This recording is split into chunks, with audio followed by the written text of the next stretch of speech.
I'll do Clarets. Here we are again for what's this the third one I've done now from this little the dust settles sort of. I don't know what I'm doing this microphone, just moving it around really.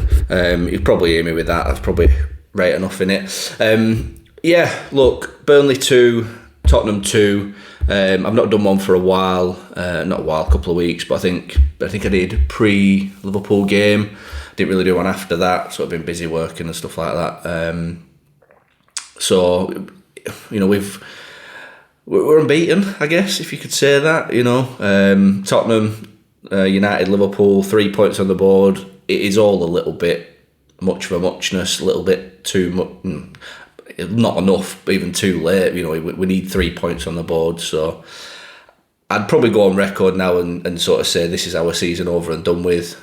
Call me a bit defeatist, but yeah, I think that's probably curtains for us really, especially with West Ham and Forest getting a result now, getting their results and sort of opening that gap up a little bit. But we have to keep plugging on and just try and save face for the rest of the season at this point now. There's not really much more we can do about our sort of end goal. It's run away from us, so enough of that. So I'll mainly just talk about the game as an individual and then not really ponder too much about the season as a whole. Parker in, Parker out. I probably won't do much of that till the remainder of the season, until the end of the season where we'll probably make a decision on his future. But Tottenham 2, Burnley 2. It was a pretty dour first half. I thought it was pretty passive, pretty negative. From both teams, not from Burnley, just Burnley, from both teams. I thought it was two teams that looked bang out of form, lacked any real passion or quality with the ball, without the ball. And it was just a sorry state of a 45 minutes, I'll be honest with you. We didn't look like really doing much in front of goal. Tottenham probably could have been out of sight of the game. Within the first half, they squandered a hell of a lot of chances, and I'll also caveat by saying that Martin Dubravka has had one hell of a game. I've tweeted this. If you might have seen my tweets, I posted. I actually posted Sunday morning, so tonight, as I'm recording this, I posted that Martin Dubravka has been unbelievable. Truly out overperforming week in, week out, and we are very overly dependent on him. I'd go as far to say that if he wasn't in the sticks, I think we would probably be looking at maybe 1, 2, possibly 3 points. That's where we'd be at this point of the season. I don't think our outfield defensive record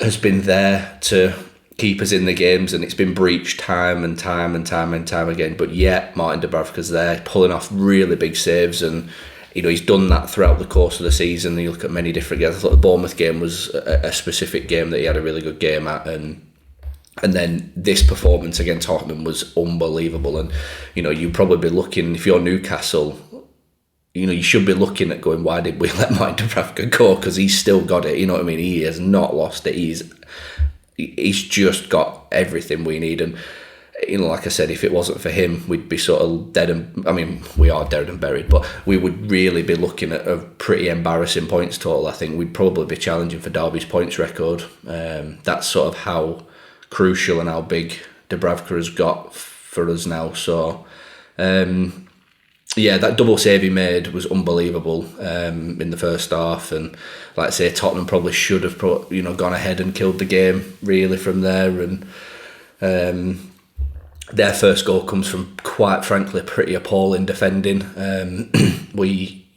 Kyle Walker misses his jump massively, and then we're all out at sea. There was 8 of our players in the box to sort of Tottenham's 4 or 5, and they just looked. They didn't look like they were going to attack anything. They didn't look like they had anything to bring to the table, and just all of a sudden, Van der Ven's there completely unmarked, free shot on goal. Our own defenders are blocking the side of Dubravka, and he finds the back of the net, and it comes down from a real lack of organisation at the back. And I've said this before, and I've said it on various different channels you've heard me on, but it comes down from a real lack of leadership and fight, and there isn't that there at the back. Now, I'll caveat that with this specific game in general. I thought we got lucky with our goal. Personally, I thought Tottenham really did everything they could on Saturday to try and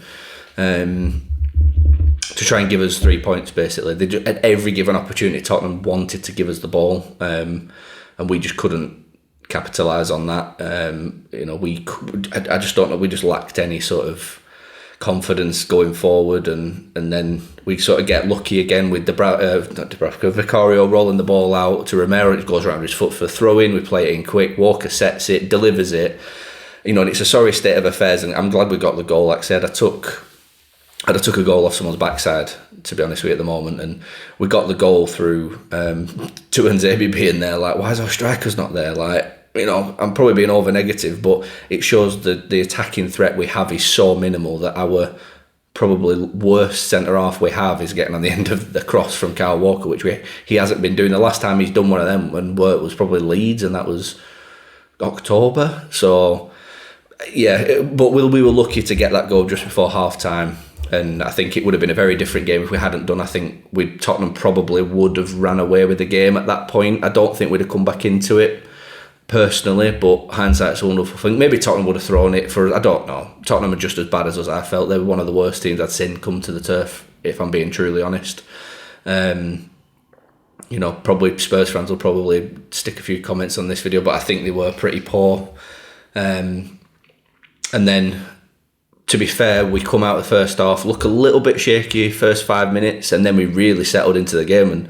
And we actually looked all right going forward. We actually were, again, caveated that by saying Tottenham would give us the ball at any given opportunity, as if to say, come on, we'll help you get 3 points on board, lads, don't worry. And we couldn't capitalise, and we have three pretty big chances, and they fall to Broja, and he, quite frankly, just isn't. He's not got it. He's just not got it at this level.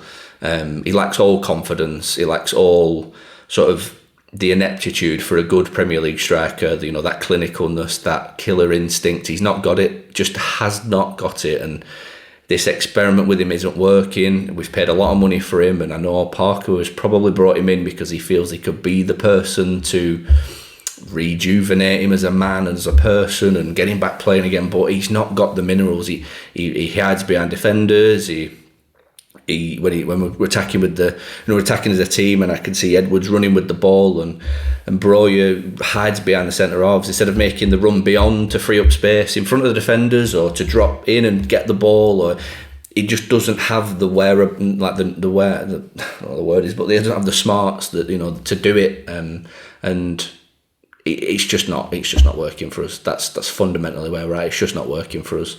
So we could have been in a really comfortable position pretty early on in that second half, because we got forward quite a bit. We capitalised on the Tottenham's mistakes, but it just fell to the wrong man. And then eventually, when he did come off for Foster, and the Foster chance breaks, he still tries his very best to actually cock it up. He gets lucky that the ball goes in, and is it Udogie at the back for Tottenham, and he bundles it over the line. But even then, it wasn't convincing. But at that point, who cares? You've got your 2-1. There were real buzz about the ground. The place lifted. The fans were getting in and up for it. And then when we go 2-1 up, there wasn't much of a plan. It felt a bit like it was, oh shit, we've gone 2-1 up, we don't really know what to do. And that came from the bench pretty quickly. It felt there was no tactical changes I saw or could work out. There was obviously no substitutions for a good 10 minutes. Now, me personally, I would say we've just gone ahead for the first time in quite a while, apart from the United game, but we've come back from being down 1-0 to being 2-1 ahead. Now I would say now's the time to sort of bank, to really show them, Parker's been absolutely lambasted for being negative and defensive. Right now is Parker's time to shine. If anything, get your extra centre half on, get Edwards off, sacrifice the man. We've got the 3 points in the bag, and let's crack on and try and defend the result. But he didn't. It just stayed pretty stagnant for 10 minutes, and we didn't really look like we we didn't look like we wanted to go forward and win the game, but we didn't look like we wanted to sit in and defend the lead. And there was a bit of a no man's land between the goal and the substitution of neither team sort of worked each other out, and we couldn't. Neither of us made a decision, and then naturally we just fell off, and we lost that ounce of rhythm and pace, and naturally fell back into this. I don't know, like it was like backs against the. It wasn't a controlled sort of scene out of the game. It was a very much a backs against the wall type of thing. So, and then obviously it felt like the Tottenham stepped on a sort of at 85th minute, and it really pushed on, and it just felt like an inevitability at that point. They were hitting the bar. They just had the ball constantly. We couldn't get out. Lads looked legged. They looked sort of out imbalanced. I felt the game was crying for to almost throw it. The game was crying out to throw Ekdal on, get Laurent on like he did, swap for Luis for Laurent, put Laurent in front of the defenders to protect them, get Ekdal on for the extra man, really overcrowd the box, really make it horrible. But he didn't do that, and eventually we just sacrificed that second goal. And that second goal from Tottenham, again, he's a really poor showing from Tuanzebe. Like, he's facing his own goalkeeper. He's completely blindsided to the run. He's not looking around him. Romero's got across him, and he's a good header, but he's not had really much of an effort to get onto it. So overall, I think a disappointing day at the office, considering it is Tottenham, and years gone by I would have said brilliant, pointed on from Tottenham, but Tottenham were crap, like really, really. We're not any better, we're equally of crap, if not worse, but they were there for the taking with Tottenham, and we just didn't capitalise on that, and it just sums up where we're at. We're just going to have to see out the season and just sort of keep our heads up and do ourselves proud, and maybe we can have a bit of a cup run, push on a little bit in that, and see where it takes us. But yeah, for the most part, not an overly, it was quite a bit exciting at the beginning. The atmosphere was better, but for the most part, pretty meh day at the office. That's probably what the title of this video is going to be: a pretty meh day at the office. So yeah, cheers for watching. Get your comments in. Let's start getting comments on these videos, and like I say, let us know what you think. You probably don't agree with half the stuff I say, which is fine, but that's what it's here for. We're all just having a little natter, aren't we? So I will try and do one of these ahead of the Sunderland game. Is it Sunderland next? I can't remember. Days are all muddled still. But yeah, I'll see you in the next one. Up the Clarets.